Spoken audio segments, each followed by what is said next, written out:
Ya, enggak kita mulai Pak. Bismillah. Assalamualaikum Pak Umar. Waalaikumsalam warahmatullahi wabarakatuh. Nah, bagaimana kabarnya Pak hari ini Pak? Alhamdulillah baik. Ya, Alhamdulillah. Mudah-mudahan selalu sehat walafiat. Amin. Mohon izin ya Pak ya, hari ini saya minta waktunya sebentar untuk pemenuhan tugas saya di modul 3.1 tentang pengambilan keputusan dari kepala sekolah. Jadi saya ingin menanyakan beberapa pertanyaan. Apa bersedia, Pak? Insya Allah bersedia Pak. Iya. Asal jangan bertanya yang aneh-aneh aja. Alhamdulillah. Ya, seputar dengan wawasan Bapak sebagai kepala sekolah, karena kan menjadi kepala sekolah adalah sebagai pemimpin pembelajaran ya. Ya Pak. Baik Pak, mungkin untuk pertanyaan yang pertama ya Pak. Sebagai kepala sekolah, pasti kan pernah mengalami atau mengambil sebuah keputusan ya Pak ya. Di mana keputusan Ya, itu sebetulnya kan dari kasus-kasus yang dihadapi itu ada yang disebut dengan dilema etika dan ada juga yang disebut dengan bujukan moral Pak. Dilema etika ya, itu di mana keputusan yang Bapak ambil itu dua-duanya itu betul, Pak. Betul sama betul. Sedangkan bujukan moral biasanya itu dari kedua keputusan itu yang satu betul, yang satu salah. Nah, maksudnya yang pertama ingin saya tanyakan, selama Bapak menjadi kepala sekolah, Bapak kira-kira sudah bisa belum tuh mengidentifikasi kasus-kasus yang mana itu dilema etika, yang mana rujukan moral? Sudah bisa belum, Pak? ya baik Pak. Alhamdulillah insya Allah ketika ada masalah-masalah baik itu dilema etika ataupun moral, ya ketika kita harus memutuskan keputusan yang mana itu dua-duanya betul, maka insya Allah ya saya sudah bisa melaksanakan meskipun ini adalah suatu perkara yang sulit ya karena memang dua-duanya kita anggap betul. Tetapi Mhm. dengan kebijakan saya ya insya Allah saya bisa eh, menentukan sikap terhadap permasalahan tersebut. Bisa diceritakan tidak, Pak? Apa nih yang sekiranya kasus yang pernah Pak Bapak dapati ketika kasus itu yang mungkin masuknya ke dilema etika? Ada kira-kira? Dilema etika seperti misalkan ada guru yang kesiangan dengan alasan yang tepat ya Hmm. Hmm. maka saya harus bisa menentukan sikap ya apakah saya memakluminya ataupun saya tidak memakluminya. Maksudnya bagaimana? Maksudnya ketika saya memberikan gambaran bahwa kita itu wajib melaksanakan tugas kita, sedangkan kita ada keperluan yang sangat, sedangkan guru tersebut ada keperluan yang sangat tidak bisa ditinggalkan, maka saya harus mengambil keputusan lima etika seperti itu, Pak. Jadi apakah saya memakluminya ataupun tidak? Ya, dengan masalah yang seperti itu, maka meskipun saya sebagai kepala sekolah mungkin ya merasa tidak kurang nyaman ya dengan guru yang telat datang ke sekolah, tetapi karena alasan yang tepat, maka saya bisa memaklumi hal tersebut. Itu mungkin. Iya, luar biasa ya Pak Umar ya. Jadi mungkin contoh kasusnya yang Bapak sebutkan tadi, di mana ketika ada guru datang telat, bahwasanya peraturan sekolah menunjukkan guru itu harus disiplin. Kan tetapi Iya, guru tersebut telat dikarenakan ada hal lain juga yang sekiranya penting juga, begitu ya Pak ya. iya, iya.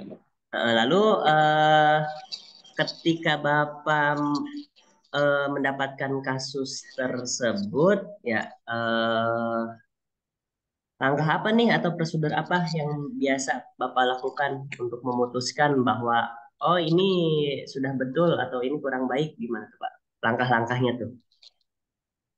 Untuk langkah-langkah yang seperti itu, jadi saya memiliki jangka waktu, maksudnya ketika ada kasus yang seperti itu, saya catat di buku eh, agenda bahwa pernah terjadi kasus dengan rekan ataupun dengan guru yang lain, maka saya catat dan untuk dievaluasi di kemudian hari. Jadi untuk langkah-langkahnya saya ambil atau saya jadwalkan di kemudian hari. Berarti tidak langsung diberikan konsekuensi atau dan lain sebagainya ya Pak ya? Kalau untuk konsekuensi itu sudah terjadwal, ya maksudnya kalau misalkan kesiangan itu ada sanksi apa ya untuk guru tersebut. Yang pertama mungkin hanya sekedar teguran ya, yang selanjutnya mungkin ada sanksi-sanksi lainnya. Iya, iya, iya. Baik, baik, Pak. Lalu pertanyaan selanjutnya nih, Pak. Kira-kira hal apa nih yang selama ini Bapak anggap efektif ketika Bapak mengambil sebuah keputusan yang paling Gimana efektif, Pak? gitu. Jadi yang paling efektif, hal apa yang paling efektif ketika Bapak mengambil sebuah keputusan? Keputusan yang saya anggap sangat efektif yaitu ketika ada masalah ya saya musyawarahkan dengan yang lain gitu ya. Bagaimana caranya menyikapi masalah yang terjadi pada minggu-minggu kemarin atau eh, yang pernah terjadi pada saat pelaksanaan kita di sekolah. Seperti Oh, itu, Pak. Jadi dengan cara musyawarah. berarti di sini peran orang lain dalam artian berdiskusi dengan orang banyak juga sangat penting menurut Bapak ya. Ya, sangat penting sekali, Pak. Karena dengan banyaknya pemikiran-pemikiran, mungkin ada solusi yang tepat gitu, Pak, untuk di Hmm. kemudian hari. Betul betul. Karena kan yang namanya kita sebagai pimpinan juga ya harus bisa berkoordinasi dengan yang lain juga ya Pak ya. Ya, betul, betul. Oke, baik Pak. Terus selanjutnya yang ingin saya tanyakan juga, selama ini gitu kan, yang merupakan sebuah tantangan nih, tantangan ketika Bapak mengambil sebuah keputusan tuh apa sih Pak? Yang menjadikan tantangan saya untuk mengambil keputusan mungkin terutama pada rekan kerja ya itu menjaga perasaan mereka, Pak. Ya Menjaga betul. perasaannya, menjaga perasaan takutnya ketika saya melaksanakan apa yang harus saya laksanakan, ada rekan kita yang merasa tersinggung Ya. ataupun uh, apa gitu. Jadi itu yang saya rasakan apa namanya? Ya, ya, ya. Jadi menjaga perasaan orang lain itu menurut Ya, Bapak sebuah menjaga tantangan ya, Pak? perasaan orang. Ya, sebuah tantangan bagi saya. Betul, betul, betul. Saya juga pasti merasakan juga tuh yang Bapak rasakan bahwasanya eh, apa namanya ya, ketika kita mengambil sebuah keputusan ya memang seharusnya juga memperdulikan juga perasaan orang lain. Itu juga menjadi tantangan juga sih sebetulnya Pak ya. Ya, apalagi itu adalah rekan kerja kita, Nah, gitu ya. Apalagi betul. itu rekan kerja. Lalu Pak, selanjutnya, oh balik lagi ke tadi Pak, ke pengambilan keputusan yang Bapak lakukan itu ketika Bapak ingin menyelesaikan sebuah kasus gitu kan, apakah Bapak langsung menyelesaikan di tempat atau memiliki sebuah jadwal untuk menyelesaikannya atau punya prosedur tertentu Pak?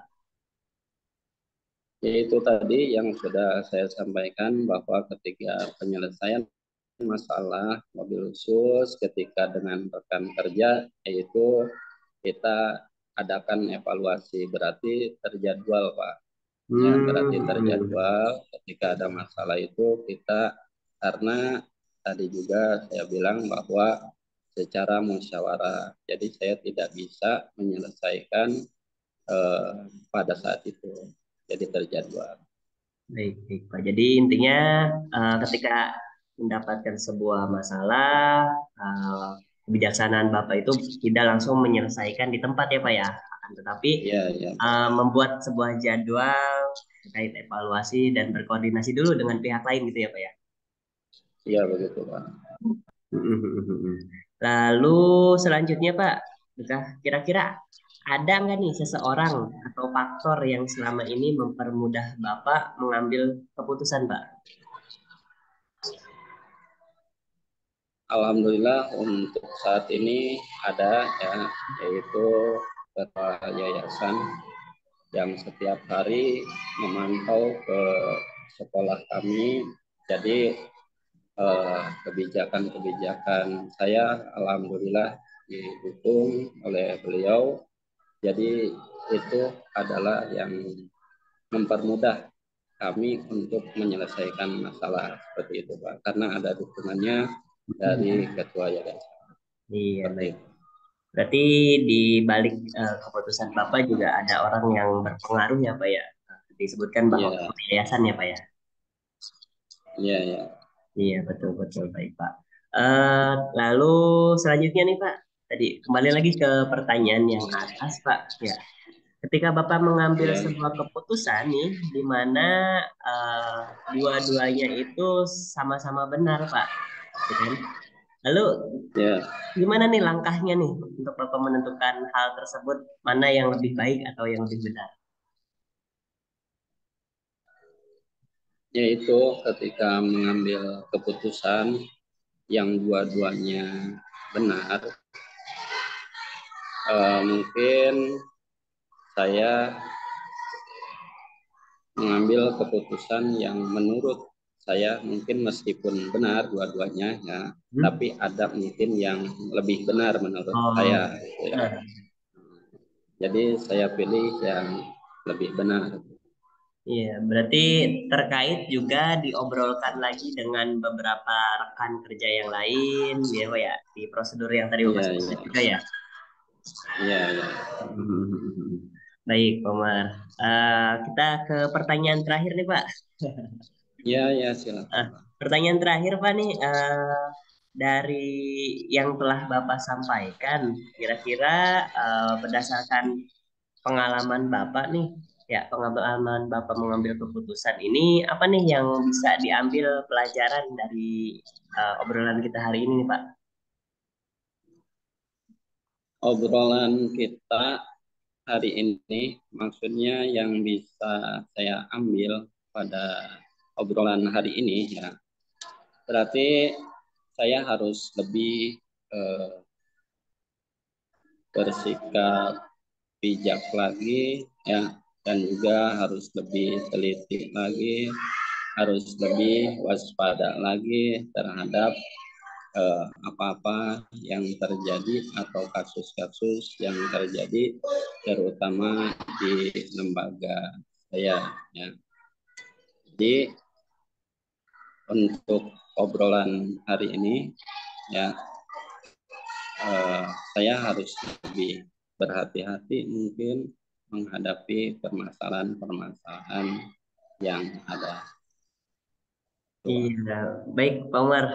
Berarti Bapak sudah bisa saya ambil kesimpulan bahwasanya dari obrolan kita ini kita sama-sama ya bijaksana lagi dalam segala hal ya Pak. Terutama Bapak sebagai kepala Ya, sekolah harus lebih teliti lagi tadi yang Bapak sampaikan terhadap semua kasus ya, ketika kita ingin mengambil sebuah keputusan. Begitu ya Pak ya? ya begitu. Iya, baik Pak. Terima kasih banyak atas waktunya. Mudah-mudahan sehat selalu, berkah. Amin. Sampai bertemu lagi di lain kesempatan. Iya, Assalamualaikum. Waalaikumsalam warahmatullahi wabarakatuh.